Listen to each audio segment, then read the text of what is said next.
Do your children bicker? Do you experience jealousy amongst them? Are there these tantrums amongst each other and you as a parent are drug in the middle? Well, today we're going to talk about sibling rivalry.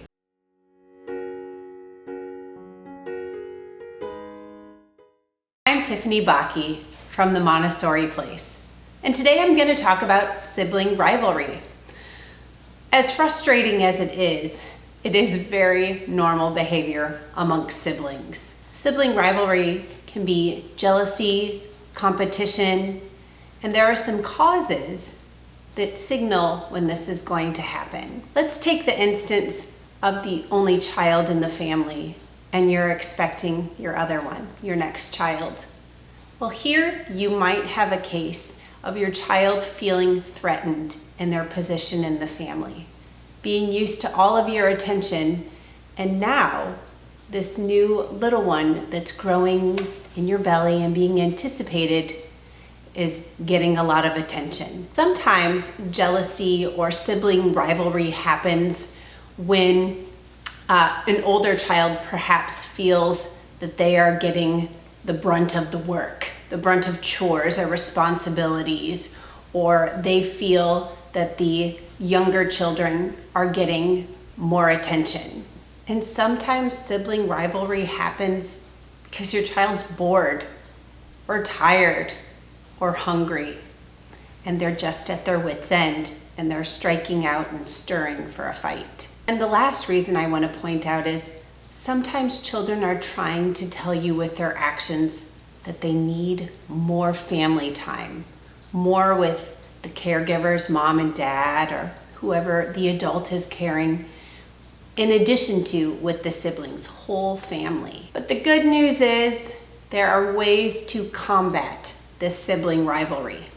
And the easiest one is don't get involved if you don't have to. Children are learning to problem solve. At some point in the future, they will be adults and they need to learn how to work out their conflicts. They need to know how to talk with their peers or talk to people of their age and solve their problems. So if it doesn't involve you, try not to get involved. And if they try to bring you in, act as a mediator, restating what your child is saying instead of choosing a side. Now, this can sometimes be hard for parents, but try not to compare your children or play favorites. It's really important to value each children for their uniqueness and their differences.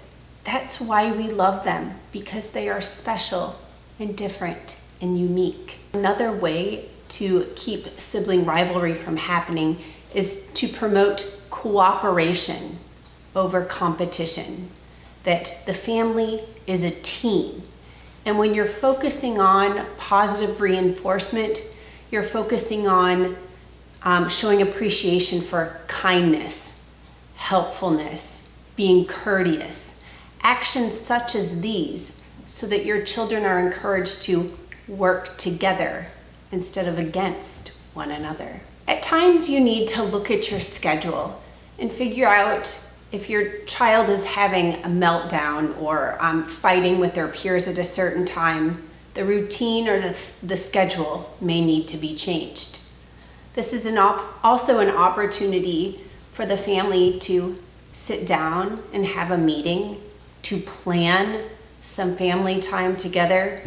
Or sometimes it's a time that you need to plan to set aside one-on-one time with each of your children. We all want to feel special. We all sometimes want attention just on ourselves. And your child may be saying, I want you all to myself for a little bit. Recognize that, value that, and build time for each of your children to get a little bit of one-on-one.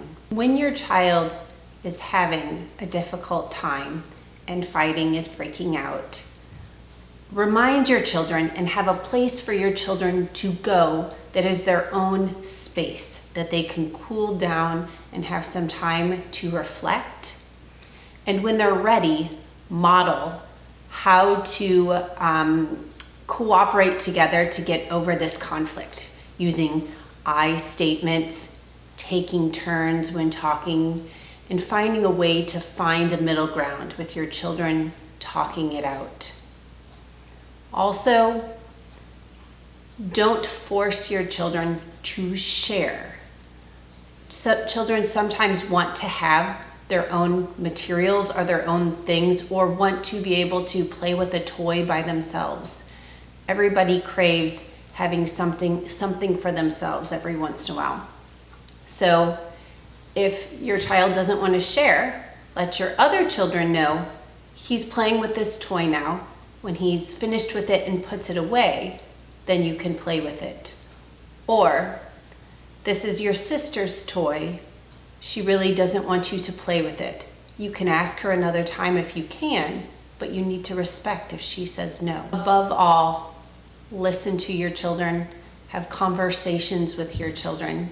You don't want to dismiss their resentment. They need to feel heard, to know that they're loved. Here are a few more things that you can do to help with sibling rivalry. When you're expecting a new baby in the family and your first child, your firstborn, is feeling threatened, there are a couple of things that you can do to prepare for this possible sibling rivalry. One, make friends with the baby before the baby's born. So have your older child talking to your belly, sharing stories to the belly.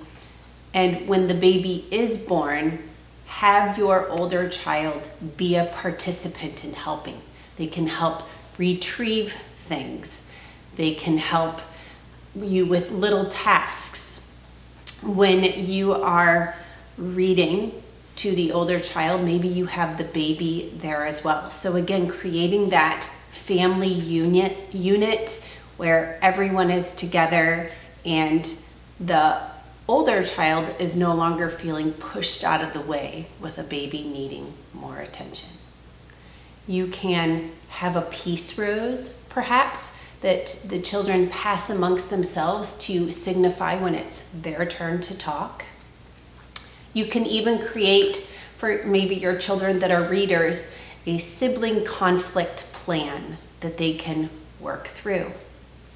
And then also design a family meeting plan so that if your family is having conflicts as a whole, you can sit down together.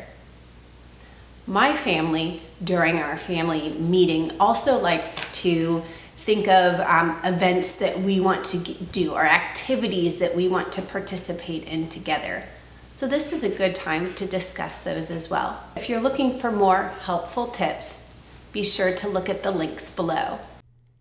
If you are finding my tips helpful, please subscribe to my channel. In the meantime, follow me on Facebook at The Montessori Place.